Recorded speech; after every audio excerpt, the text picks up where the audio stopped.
Hello everybody and welcome to another episode of Mad as a Goat. Now today I want to talk about politicians' pensions, because unlike the rest of us, their pensions are quite a bit higher than regular people's pensions. Now, a lot of regular people, they do jobs that require hard labour or even going to war. I'm talking about your World War II, veterans and whatnot, people who were in Nam, people who saw people get a bullet just go straight through their head, usually their friend. People who have worked really hard and seen a lot of hardship in their life. People who came back from a war and then went into full-time working just to support their family. People who worked their asses off, and European migrants that came to this country and worked their asses off and basically built this country. Now, what is their reward when they go to retire? Between $10,000 and $14,000 a year. That's what they got to live on. Now, I work a pretty low-end job. I'm not underpaid or anything like that. I make $30,000 a year, which is a pretty good wage. I'm not complaining about it. I'm doing all right. I'm feeling pretty good. But that's your low-end middle-class wage. So, $14,000, what's that?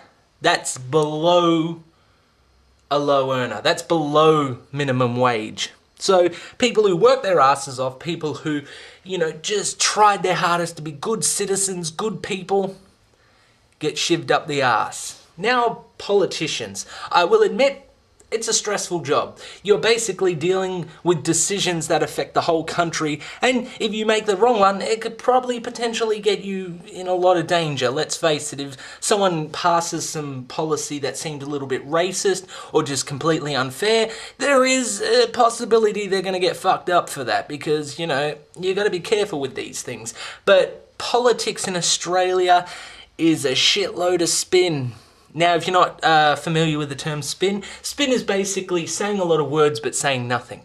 Or using a topic that isn't really that important, or using a topic that is important and misinforming people about said topic. For instance, in the 2007 election, a big thing they were going on about is boat people. Boat people. Now, boat people are people who come from other countries on boats, as suggested by the title, to seek asylum in this country.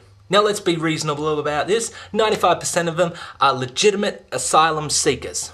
5% are going to be criminals. You can't help that. There's criminals everywhere, so obviously we need to process these people. Fair enough. Processing, don't have a problem with it. Makes sense. We've got to live safely, process them. But don't just go, okay, they're not Aussie, so in the detention centre. Which is basically what they want to do. They want to make it so we push the boats away. Fuck off. We're not giving you asylum. We don't give a shit that you got nothing to eat or no running water, or you come from a country that's been taken over by a militia. Fuck off, you un-Australian shitheads. May I remind you that most of this Australiana, most of this, Aussie shit or hard work and all that was founded by migrants. So asylum seekers coming into this country, people seeking asylum in Australia and being allowed to come in and contribute, that is Australia. Not going, nah, fuck 'em off, boat people. Jesus Christ, it's all spin. So they go through a career of spinning. Spinning, talking a lot of crap, and most of the public don't understand 90% of what they're saying. I mean, just watch Parliament one day. Just flick around and find it. Tell me if you have any idea what they're going on about. Or tell me if you can shorten what they've said into one phrase. They can go on for 45 minutes, and most people can put that in one paragraph and give people a better understanding of it than the 45-minute speech. So these people do a lot of talking. They do a lot of, I don't like you, you're a bitch. It's basically high school. That's what Parliament is in this country. I will admit, yes, there are some policies that are needed that people need to look at, and that's why the job is quite stressful. Fair enough. But $400,000 a year for a pension for that job? Big fuck you to that. That's a load of fucking shit.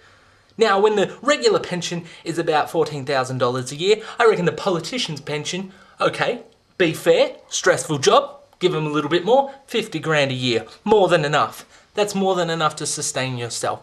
$400,000 a year is fucking ludicrous. fucking stupid. It pisses me the hell off. Think of a politician like John Howard. If you haven't, forgot about him, you remember what he was like. That short little dickhead who basically spun his whole career. Yeah, he makes $400K a year for doing nothing, for just walking around. That's his pension. Now, I'll remind you of a thing that John Howard is quite famous for. You see, when he was an up-and-coming politician, he went on about no GST, no tax on goods and services. We're not going to do that. 6 weeks into his reign as Prime Minister, yeah, there's the GST. That's just one example. 1 out of 1,000 examples for each politician on spin. So these people go through their career doing mostly spin, and then at one point they give you one good policy. So $400K a year for that? That is fucking crazy. That's just mental.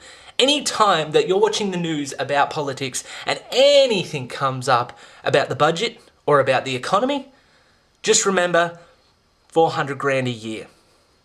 That's where our economy gets fucked. If we need to, boost the economy, it's dying off like when the global financial crisis hit, cut their pensions right down to 50 grand a year. There you go. You've got your fucking bailout right there. $400,000 a year. Ridiculous. There should be maybe a little bit of a, increase, from the normal to the politician one. I will grant that, even though I'm not happy to say that. I will give them the benefit of the doubt because of their stressful job and give them that.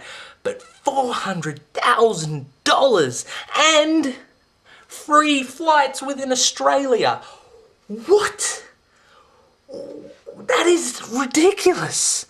Why does our economy get fucked? Why is the budget so hard to figure out? Because so much of the money is going to politicians.